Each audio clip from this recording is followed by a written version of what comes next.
औज़ुबिल्लाहि मिनश्शैतानिर्रजीम बिस्मिल्लाहिर्रहमानिर्रहीम।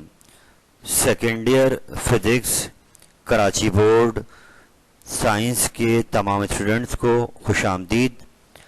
आज मैं आपके सामने आपकी बुक के चैप्टर नंबर 11 हीट के पास पेपर्स के एमसीक्यूज़ का एक पैकेज लेकर हाजिर हुआ हूँ, इस उम्मीद के साथ कि आप अपने एग्ज़ाम की तैयारी बेहतरीन अंदाज में कर रहे होंगे और जून के तकरीबन राउंड 20 को आपका ये पेपर है फिज़िक्स का 2022 के राउंड। तो आई होप कि अपने दिन को ज़ाया नहीं कर रहे होंगे और आपकी नज़रें अपने एग्ज़ाम पर होंगी।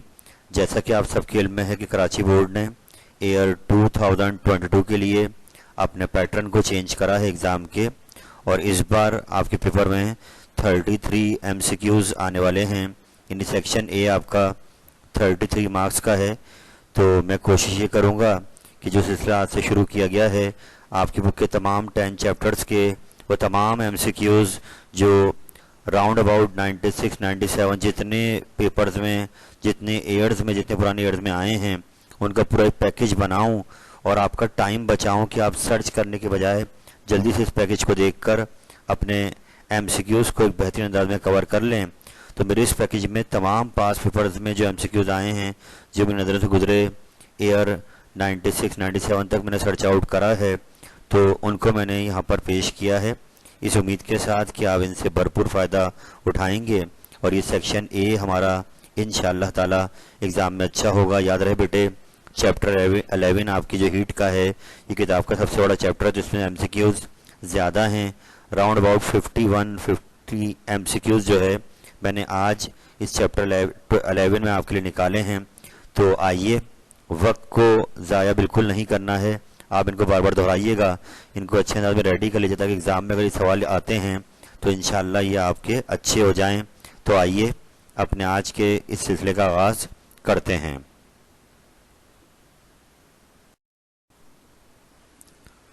तो बेटा, जो पहला सवाल आपके सामने आ रहा है यहाँ पर इन्होंने 1 डिग्री सेंटीग्रेड को कन्वर्ट करना है डिग्री फ़ारेनहाइट में।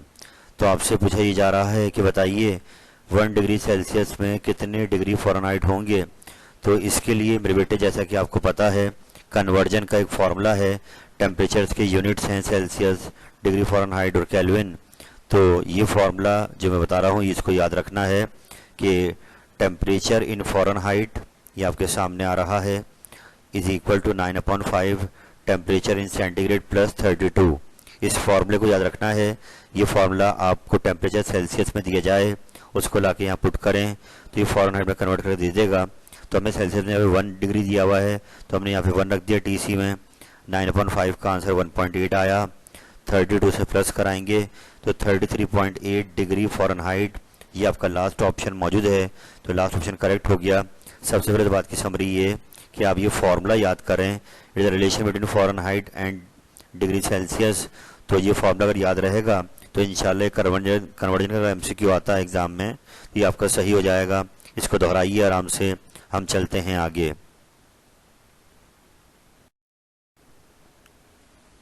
तो बड़ा काम को आगे बढ़ाते हैं। अगला एमसीक्यू जो आपके सामने दिखाई दे रहा है, आइए इसको आराम से देखते हैं। ये क्वेश्चन क्या कह रहा है, maximum work done can be measured in the process called. यानी यहाँ पर आपके सामने 4 प्रोसेस बताए जा रहे हैं।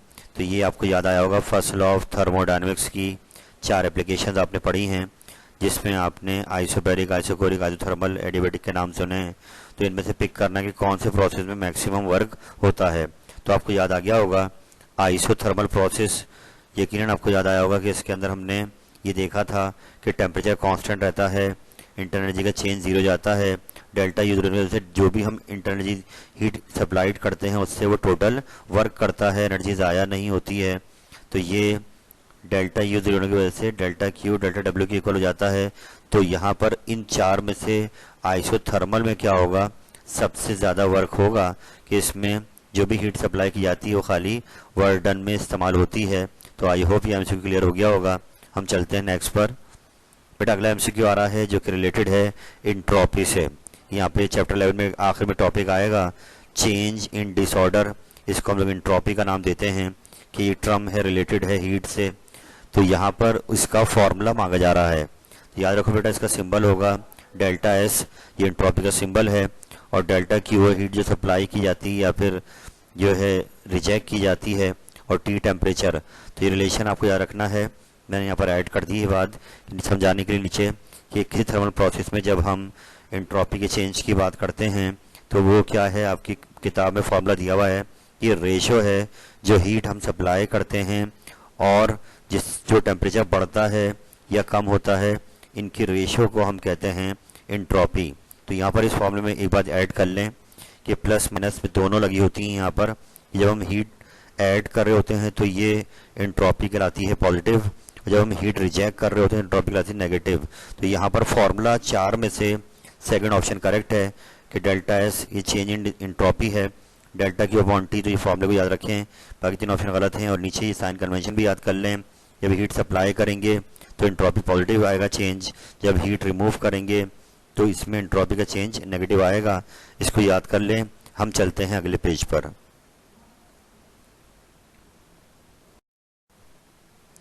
बेटा अगला सवाल आपके सामने आ रहा है। यहाँ पर ये पास्ट ईयर में आ चुका है और बहुत आसान सा है कि यहाँ पर 1 क्यूबिक मीटर वॉल्यूम को कन्वर्ट करना है cm क्यूब में, यानी 1 मीटर क्यूब में कितने cm क्यूब होंगे, इक्वेशन है।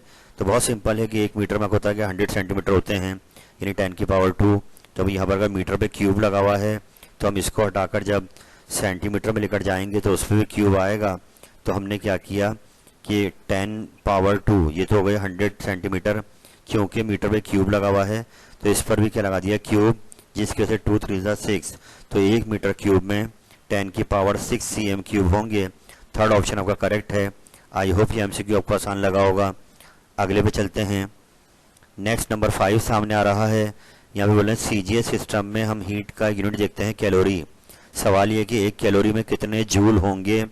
तो इस रिलेशन को याद कर लें कि 1 कैलोरी में 4.184 जूल हैं। इसको याद रखिए आप कि 1 कैलोरी में 4.184 जूल हैं। और यहाँ पर एक बात याद रखें कि एक और यूनिट बुक में दिया हुआ है BTU, ब्रिटिश थर्मल यूनिट, उसमें आई थिंक 1020 जूल होते हैं। तो एक ब्रिटिश थर्मल यूनिट बनता है, वो एक बड़ा यूनिट है। कैलोरी को याद कर लें कि इसमें 1 कैलोरी में 4.184 जूल हैं। इसको आराम से रिपीट करते रहें। चलते हैं आगे।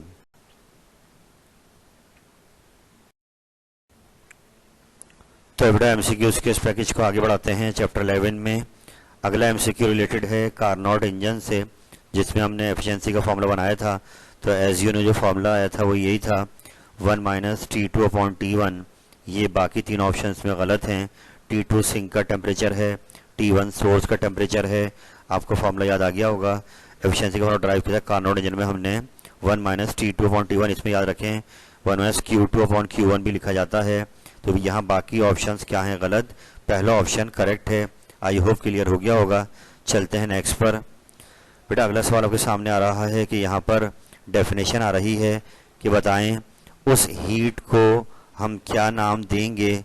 The heat required to produce a unit change in the temperature of a unit mass of a substance is called, यानी वो हीट जो किसी 1 kg मास का टेम्परेचर 1 डिग्री बढ़ा दे, उस ख़ास हीट का नाम क्या होगा। तो आपको याद आ गया होगा स्पेसिफिक हीट कहा जाता है कि ये C से शो किया जाता है। स्पेसिफिक हीट वहाँ लगाएंगे जहाँ पर यूनिट मास की बात होगी। अगर वहाँ पर सिर्फ यूनिट चेंज टेम्परेचर की बात हो, मास की बात ना हो, तो उसमें आएगा हीट कैपेसिटी। लेकिन जब यूनिट मास भी ऐड हो रहा हो यूनिट चेंज के साथ टेम्परेचर में, तो वो कहलाएगा स्पेसिफिक हीट कैपेसिटी या सिर्फ सिंपल स्पेसिफिक हीट। नीचे फॉर्मूला आपको दिखा दूँ कि फॉर्मूला हमने पढ़ा था हीट वाले चैप्टर में, delta Q CM delta T. तो इसको हम अरेंज कर लें C के लिए, तो delta Q upon M delta T. तो ये है वो C जिसकी यहाँ बात की जा रही है कि अब आपको वो हीट मांगी जा रही है जो कि एक यूनिट चेंज करे टेम्परेचर। तो यहाँ पर डेल्टा टी आ रहा है, वहाँ 1 आ जाएगा। जब मास आ रहा है वहाँ भी क्या आ गया 1। तो इस सूरत हाल में आपके पास जो फॉर्मूला बन गया वो ये बन गया कि C actually specific heat capacity कहलाती है, और ये वो हीट है, डेल्टा क्यू वो हीट है जो कि 1 डिग्री चेंज करेगी टेम्परेचर को ऐसे सब्सटेंस का जिसका मास होगा 1 यूनिट मास होगा 1 kg। तो इट मीन्स उस हीट को हम खास नाम देंगे स्पेसिफिक हीट का। तो इसलिए इसका आंसर क्या है, स्पेसिफिक हीट कैपेसिटी करेक्ट है। हम चलते हैं आगे।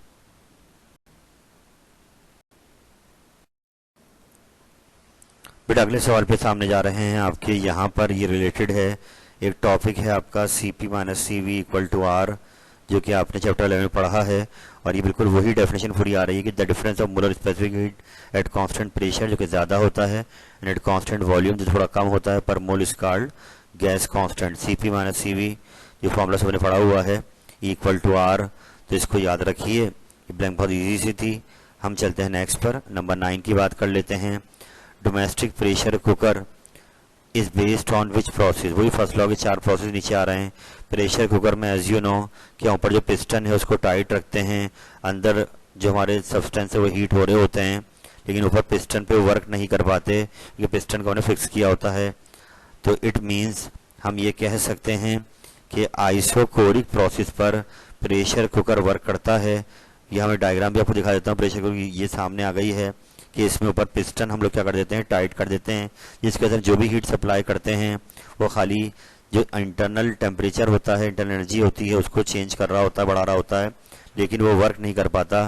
तो ऐसे प्रोसेस को हम कहते हैं आइसोकोरिक प्रोसेस, जिसमें सिस्टम का वॉल्यूम चेंज नहीं होता, पिस्टन फिक्स हो जाता है। तो प्रेशर कुकर वाला है आइसोकोरिक प्रोसेस पर। आई होप ये एमसीक्यू आपको बिल्कुल क्लियर हो गया होगा, तो इसको याद रखें। हम चलते हैं आगे।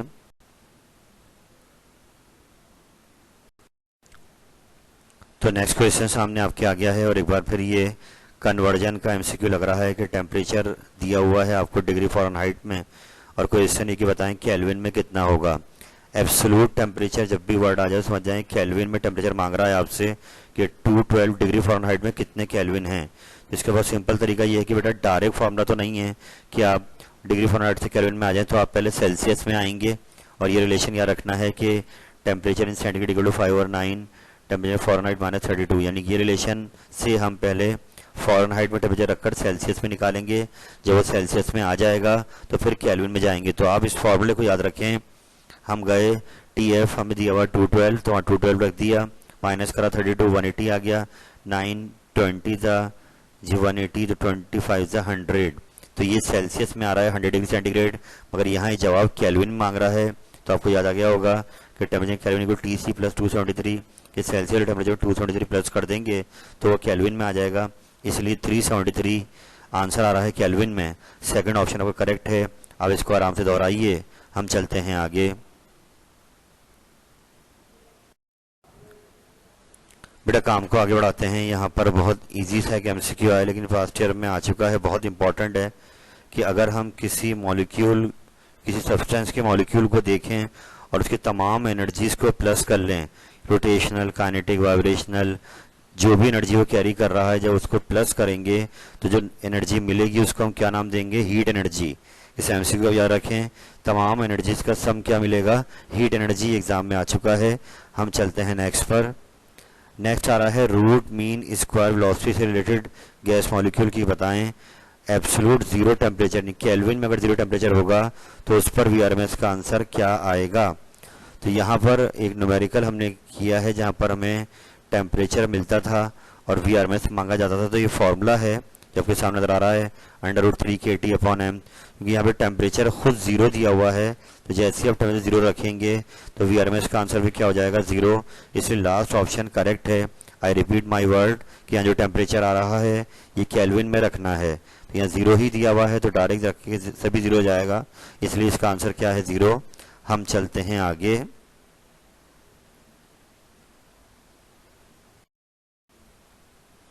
तो बेटा अगला एमसीक्यू नजर आ रहा है और बहुत आसान सा है। ये कांस्टेंट एक चैप्टर 11 में हमने यूज किया है जिसका सिंबल K है।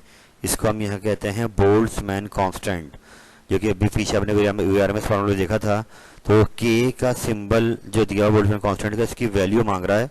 तो वैल्यू याद कर लें, 1.38 एक्सपोनेंशियल -23 जूल पर केल्विन। ये एक बोल्ट्जमैन कांस्टेंट की वैल्यू है, K की वैल्यू है। इसको याद रखें कि हीट के चैप्टर में जब भी K यूज होगा तो यही रखा जाएगा, 1.38 एक्सपोनेंशियल -23 जूल पर केल्विन। नेक्स्ट पे चलते हैं। बेटा अगला एमसीक्यू आ रहा है कि स्पेसिफिक हीट जो हमने पीछे देखा था C, उसका यूनिट मांगा जा रहा है। तो बहुत ही ईजी है, ये जो फॉर्मूला है उसको हम अरेंज कर लें। तो सी का फॉर्मूला ये पढ़ा था हमने वहाँ पर, delta Q upon M delta T. Delta Q का यूनिट क्या है, ऐसा यूनिट जूल है, मास का किलोग्राम, टेम्परेचर का केल्विन, तो joule per kilogram per kelvin ये आपका सी का यूनिट हो जाएगा, joule per kilogram per kelvin. इस ब्लैंक को याद रखें। तो बेटे अगले सवाल पे आगे बढ़ते हैं। यहाँ पर ये ऊपर ही फॉर्मूला आया था एंट्रोपी का, तो मैंने वहाँ आपको बताया था कि उस केस में, एंट्रोपी वाले केस में हम जब पढ़ रहे होते हैं तो प्लस माइनस का साइन आ रहा था फॉर्मूले में, याद आ गया होगा आपको। तो यहाँ पे क्वेश्चन ये है कि अगर किसी सिस्टम में से हम हीट एनर्जी रिमूव कर रहे हो तो लाजमी जो ठंडा हो रहा होगा तो उसमें एंट्रोपी का चेंज कैसा होगा, नेगेटिव। मैंने वहाँ मेंशन किया था आपको कि चेंज एंट्रोपी प्लस माइनस का साइन लगा होता है। अगर हम हीट सप्लाई करेंगे तो एंट्रोपी क्या होगी, पॉजिटिव, हीट रिमूव करेंगे तो ये क्या होगी, नेगेटिव। तो इसलिए यहाँ पे रिमूव की जा रही है तो इसलिए इसका आंसर नेगेटिव आएगा। आई होप ये ब्लैंक क्लियर हो गई होगी। चलते हैं नेक्स्ट पर। बेटे नंबर नेक्स्ट जो एमसीक्यू है ये एक्चुअली बॉयल्स लॉ की एक फॉर्म आ रही है, एडियाबैटिक फॉर्म। यानी इसको आप ऐसे ले लें कि बॉयल लॉ क्या होता है, प्रेशर इनटू वॉल्यूम का जो प्रोडक्ट है वो कांस्टेंट रहता है, लेकिन जब कांस्टेंट टेम्परेचर हो। इसमें यहाँ पर अगर हम एडियाबैटिक फॉर्म पढ़ेंगे बॉयल्स लॉ की तो उसमें इन्होंने यहाँ वॉल्यूम के ऊपर एक पावर लगाई हुई है, एक्सपोनेंट गैमा। ये वही गैमा CP अपॉन CV है, यानी ये रेशियो है specific heat capacity, constant pressure and constant volume. तो ये फॉर्मूला आप डायरेक्ट याद कर लें कि एडियाबैटिक चेंज के लिए बॉयल लॉ की फॉर्म की कि वॉल्यूम के ऊपर आप पावर गैमा लगा दें, PV gamma equal to constant. बाकी तीन ऑप्शंस गलत हैं, ये बुक में दिया हुआ है, आपके इसको याद कर लीजिए ताकि ये एमसीक्यू आ जाए एग्जाम में तो आपका सही हो जाए। हम चलते हैं आगे।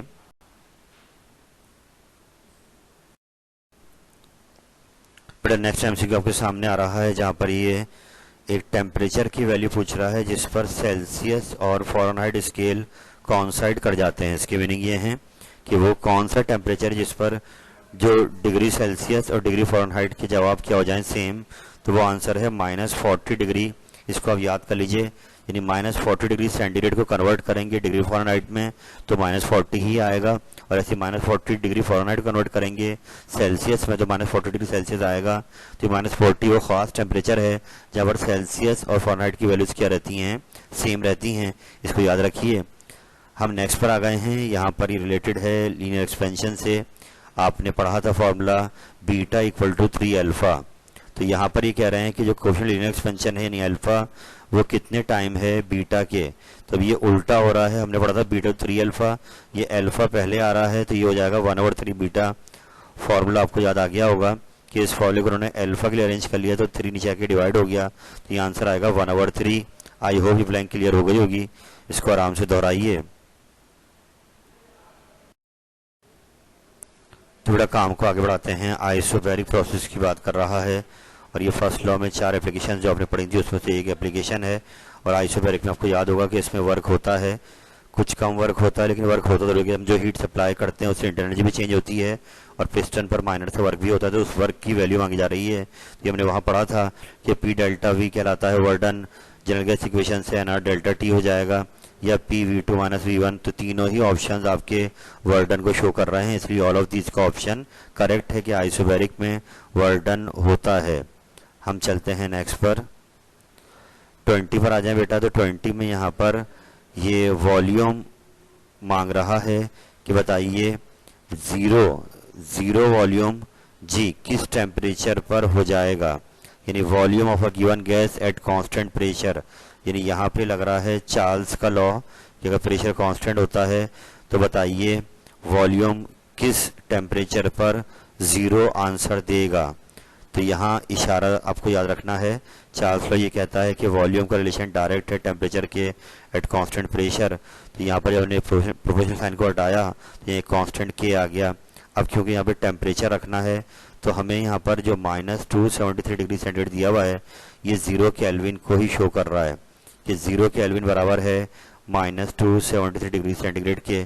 तो हमने जब यहाँ पे 0 रखा तो वॉल्यूम भी क्या हो गया 0, यानी हम यहाँ पर पुट करेंगे तो केल्विन में पुट करेंगे फॉर्मूले में।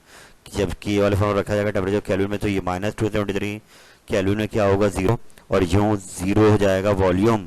और ये किस टेम्परेचर पे इनमें से हो रहा है सेकंड ऑप्शन पर कि -273 डिग्री सेंटीग्रेड बोलें या 0 केल्विन बोलें, एक ही बात है।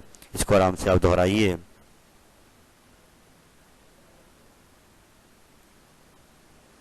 नीचे ने समझाया भी है कि इस तरीके से आपने अपने -273 को वहाँ रखा, यानी कि टेम्परेचर केल्विन में 0 रखा, 0 तो ये 273 माइनस का हो गया और यूं, इसलिए सेकंड ऑप्शन करेक्ट है।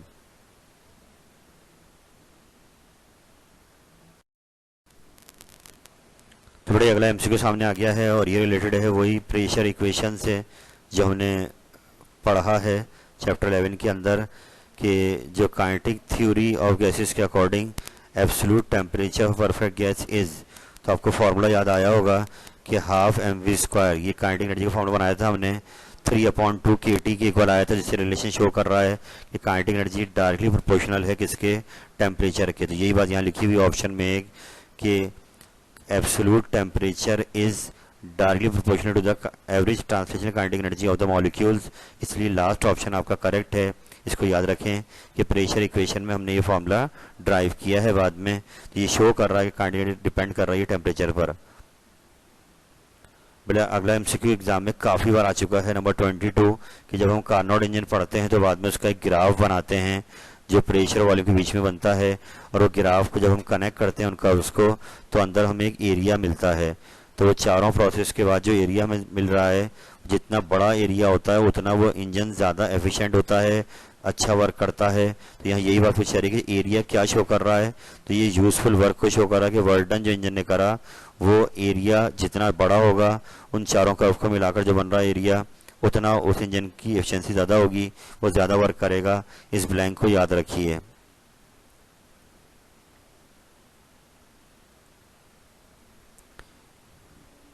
यहाँ शो भी कर दिया गया है कि इसकी बात कर रहा है कि चारों प्रोसेस के जो बाद में कर्व बनती हैं, जितना बड़ा अंदर वर्क हो रहा है, जितना एरिया बड़ा होगा, ये यूजफुल वर्क को शो कर रहा है।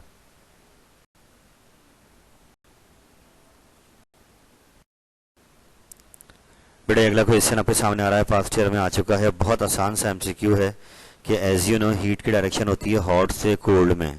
तो यहाँ पर हमें एक रॉड के दो किनारे दिए हुए हैं और बी, और टेम्परेचर्स गिवन हैं, एक है -10 डिग्री सेंटीग्रेड पर एक किनारा और दूसरा है -30 डिग्री सेंटीग्रेड पर। अब बोले हीट की डायरेक्शन बताओ, रॉड में हीट कैसे ट्रेवल करेगी। तो बेटा जैसे कि पता है -10 डिग्री सेंटीग्रेड बड़ा है एज कम्पेयर टू -30, तो हमें ये ऑप्शन दिया हुआ है कि -10 से -30 की जानिब हीट जाएगी, तो ये ऑप्शन आपका करेक्ट है। आई होप समझ में आ गया होगा। नेक्स्ट पे चलते हैं। 24 में 273 केल्विन टेम्परेचर गिवन है, इसको कन्वर्ट करना है हमें डिग्री फ़ारेनहाइट में। तो पहले इसको सेल्सियस में ले जाते हैं, फार्मूला आपको पता ही है, यहाँ रखी वैल्यू पुट करी केल्विन की, तो सेल्सियस में 0 डिग्री आ रहा है। अब 0 को ले जाएंगे और ये वाला फार्मूला जो फ़ारेनहाइट का है इसमें 0 रखें तो आंसर 32 डिग्री फ़ारेनहाइट आ रहा है, यानी कि ब्लैंक लास्ट ऑप्शन करेक्ट है। यानी कि 0 सेल्सियस में 32 डिग्री फ़ारेनहाइट है और 273 केल्विन है। इस ब्लैंक को याद रखें। हम चलते हैं आगे।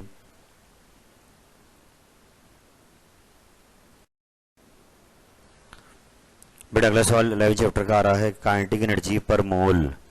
याद रहे कि अगर यहाँ पर मॉलिक्यूल आएगा तो 3/2 kT पहला ऑप्शन हो जाएगा, पर मोल अगर आ रहा है तो 3/2 RT, यानी कि ये एवोगाड्रो नंबर से अगर k डिवाइड कर देंगे तो गैस कांस्टेंट मिल जाता है। तो मोल में क्या आएगा 3/2 RT, मॉलिक्यूल में क्या आएगा 3/2 kT। इस ब्लैंक को याद रखें। चलते हैं नेक्स्ट पर।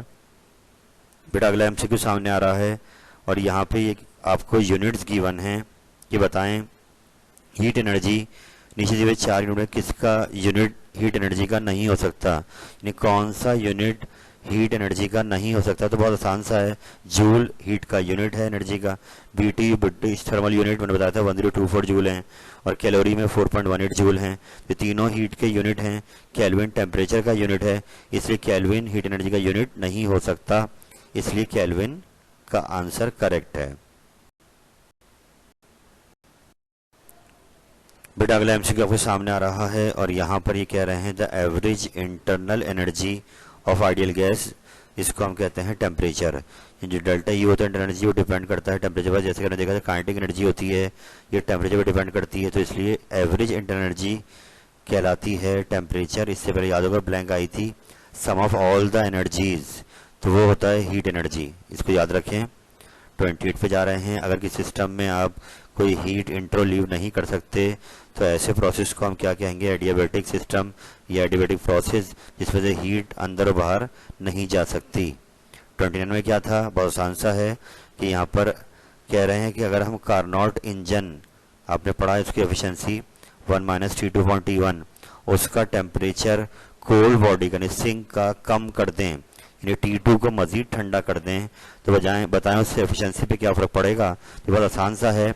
आपने न्यूमेरिकल्स किए हैं। कार्नोट के एफिशिएंसी दो तरीक़ों से बढ़ती है, या तो आप T1 को बढ़ा दें सोर्स के टेम्परेचर को, या आप T2 को कम कर दें। तो यहाँ पे हम कोल्ड बॉडी को कम कर रहे हैं, लाजमी एफिशिएंसी क्या हो जाएगी? बढ़ जाएगी। इसको आराम से दोहराइए। ये फॉर्मूला भी दिया एफिशिएंसी का, इससे भी आप देख सकते हैं।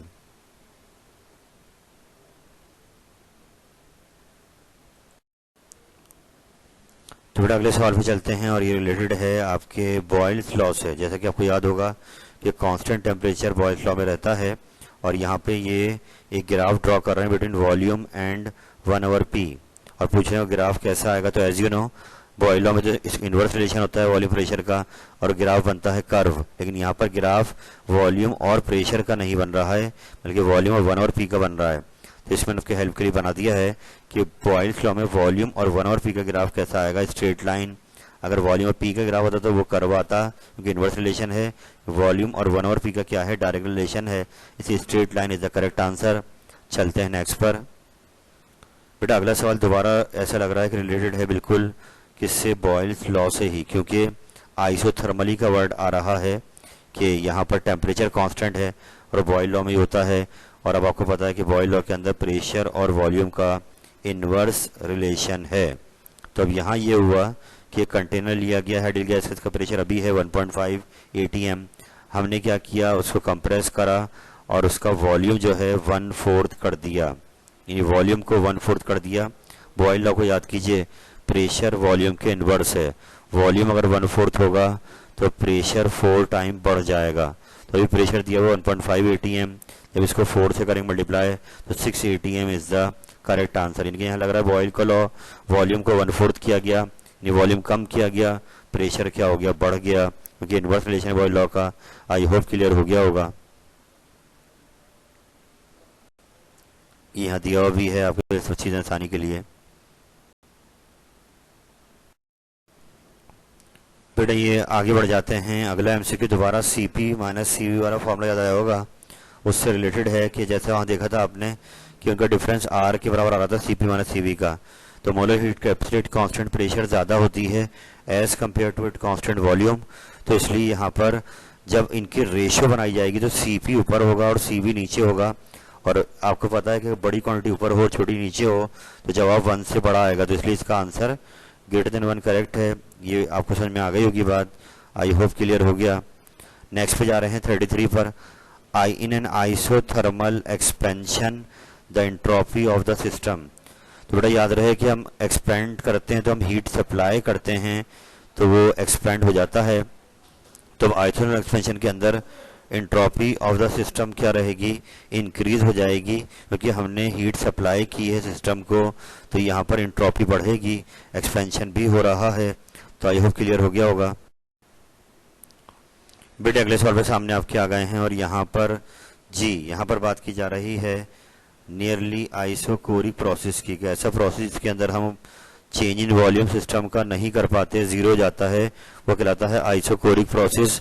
और यहाँ पर ये प्रोसेस हमें क्या शो कर रहा है कि हमने पिस्टन को टाइट कर दिया है तो ना वर्डन कर सकता है सिस्टम, ना उस पर वर्क होगा।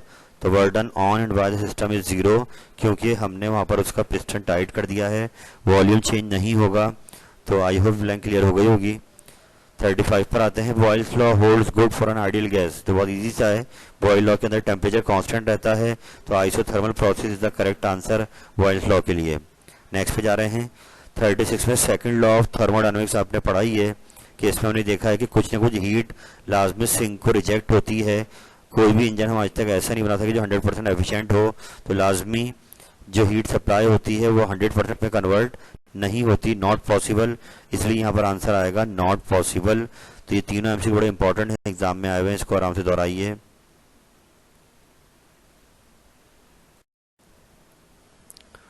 बड़े नेक्स्ट एमसीक्यू पास्ट ईयर में आया है और यहाँ इसको ज़रा आराम से पढ़ लीजिए कि यहाँ पर बात कर रहा है, कंपैरिजन कर रहा है पोलियोटॉमिक गैसेस और मोनोटॉमिक गैसेस की मोलर स्पेसिफिक हीट कैपेसिटीज़ को। तो इसको आप यूँ समझ लें कि मोनोटॉमिक के अंदर जो मोशन होता है गैसेस के मॉलिक्यूल्स का, उनके पास एक ही टाइप की लीनियर एनर्जी होती है।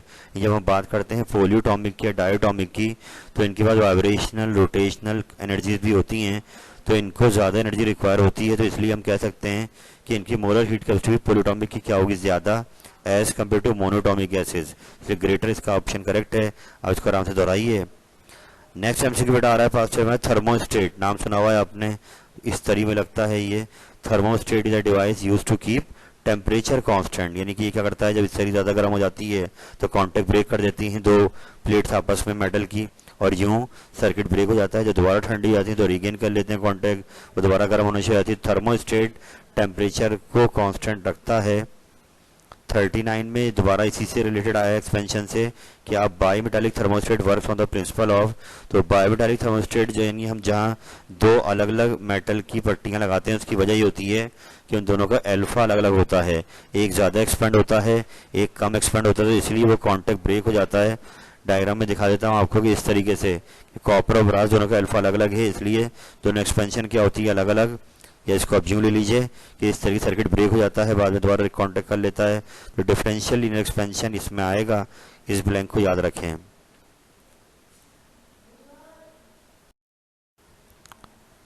बड़े अगला एमसीक्यू सामने आ गया है, एंट्रोपी। एंट्रोपी के बारे में कहा जाता है कि एंट्रोपी डिसऑर्डर है।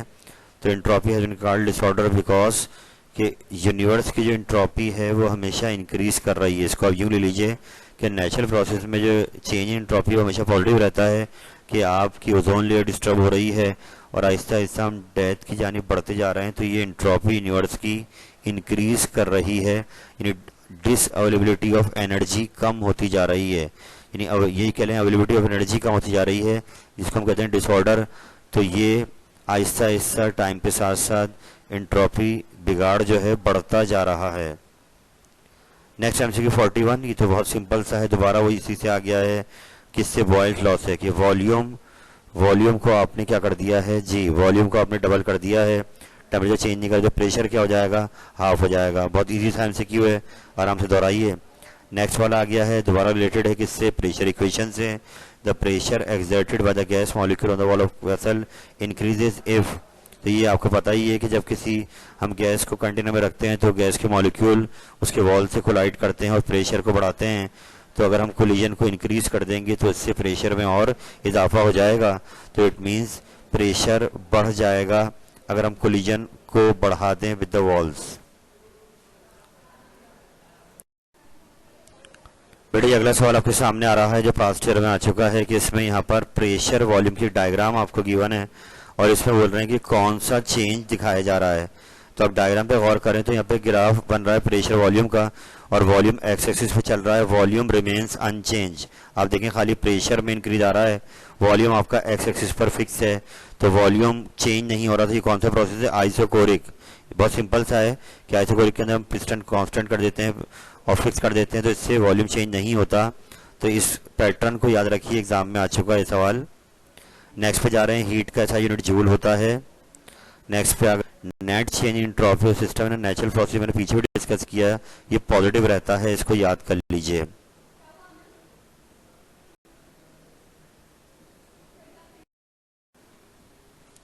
मेरे बड़े अगला एमसीक्यू आपके सामने आ रहा है जहां पर ये 1 एटमॉस्फेयर की डेफिनेशन पूछ रहा है आपसे।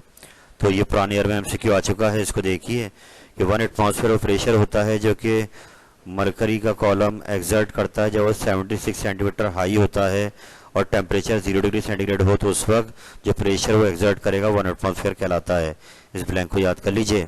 नेक्स्ट पे जा रहे हैं 47, रियल गैसेस। ये नाम सुना होगा आपने कि आइडियल गैसेस होती हैं। आइडियल गैस तो हर टेम्परेचर हर प्रेशर पर गैस लॉस को ओबे करती हैं, लेकिन रियल गैसेस की कुछ रिस्ट्रिक्शंस हैं कि जब लो टेम्परेचर और हाई प्रेशर होता है तो उस वक्त रियल गैसेस गैस लॉस को ओबे नहीं करती।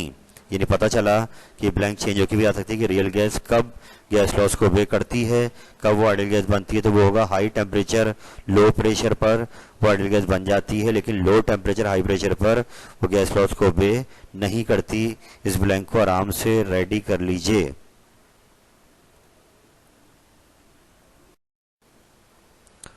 तो बेटा ये बहुत ही इंपॉर्टेंट एमसीक्यू जो 2010 में एग्जाम में आ चुका है कि यहाँ पर कंपेयर करना है एफिशिएंसीज को।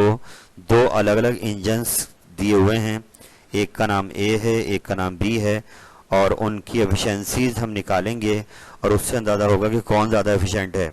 तो यहाँ पर दोनों के सोर्स के टेम्परेचर भी गिवन है और सिंक के टेम्परेचर भी गिवन है। इनको यूज़ कर हम पहले इन दोनों की एफिशिएंसी बनाएंगे और फिर उससे अंदाज़ा होगा कि ए ज़्यादा एफिशिएंट है या बी ज़्यादा एफिशिएंट है। तो आइए देखते हैं कैसे होगा। कि पहले हमने इंजन ए पे काम करा, उसका T1 दिया हुआ था 600 डिग्री सेंटीग्रेड। याद रहे कार्नोट के जितने न्यूमेरिकल हमने करे वहाँ टेम्परेचर हमने केल्विन में कन्वर्ट करा था।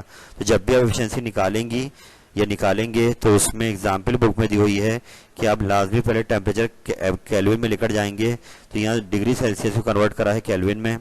फिर T2 आपको दिया हुआ सिंक, इसका ए का 300, तो ये भी केल्विन में गया। फिर एफिशिएंसी का फॉर्मूला होता है T2/T1, तो ऊपर T2 रख दिया, नीचे T1 रख दिया, इनको डिवाइड कराया और फिर माइनस कराया तो 0.343 ये एफिशिएंसी आ रही है ए की। और फिर ऐसे ही अब करेंगे क्या कि जो इंजन बी है उसका T1 लेंगे, उसका T2 लेंगे और उन पर एफिशिएंसी का फॉर्मूला लगाएंगे तो उससे आंसर 0.3 आ रहा है। तो आप देख सकते हैं ए की एफिशिएंसी थोड़ी ज़्यादा आ रही है एज कम्पेयर टू बी, तो हम कह सकते हैं A is more efficient than B. ये एमसीक्यू दिखाने का मकसद ये था कि आपको जब भी सवाल आए टेम्परेचर कुछ भी आ रहे हो मगर आपको उसको कन्वर्ट करना होगा केल्विन में एफिशिएंसी निकालने से पहले, अदरवाइज ये गलत भी हो सकती है। तो मोहतात रहें, टेम्परेचर केल्विन लाजमी लेकर जाना है। यहाँ A is more efficient, B is the correct answer.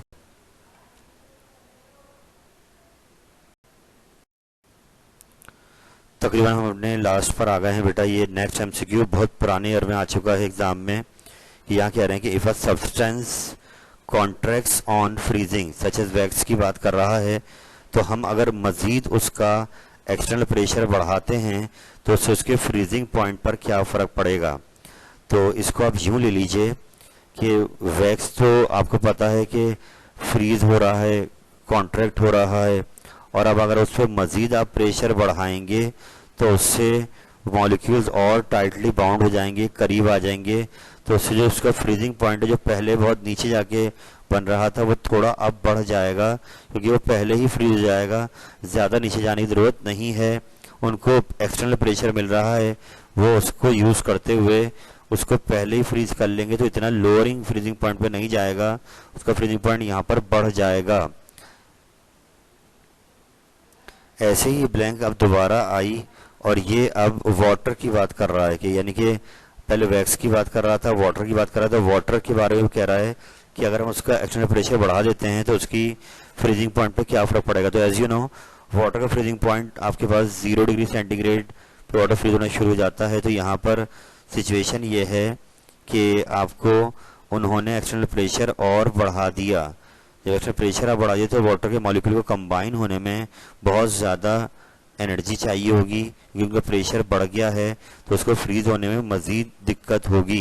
इसलिए हम कह देंगे उसका यहाँ पे फ्रीजिंग पॉइंट लोअर हो जाएगा, डिक्रीज कर जाएगा, फॉल कर जाएगा। ऊपर वाले में राइज कर गया था, इसमें क्या कर जाएगा, फॉल। इस ब्लैंक को याद रखें।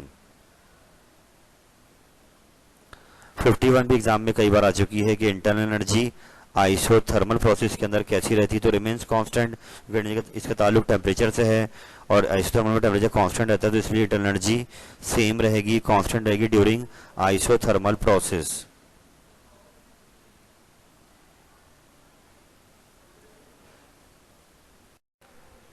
अल्हम्दुलिल्लाहि रब्बिल आलमीन। अल्लाह ताला की दी हुई अता से मैंने आपके सामने आज एमसीक्यूज़ के पैकेजेस का आगाज़ कर दिया है, जहां मैं आपको भरपूर हेल्प करने की कोशिश करूंगा कि आपका टाइम सेव हो, आप कम वक्त के अंदर मैक्सिमम फ़ायदा उठाएं।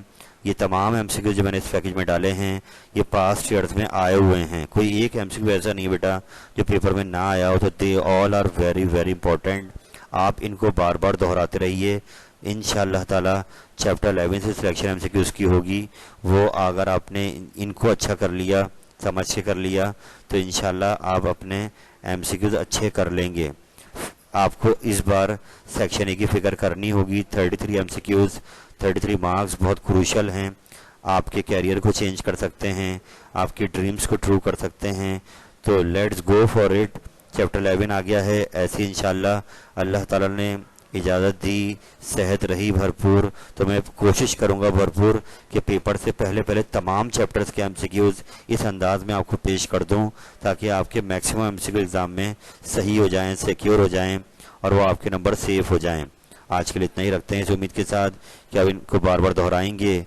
अल्लाह ताला आपका हामीनार हो। फ़ी अमानिल्लाह। अल्लाह हाफिज़।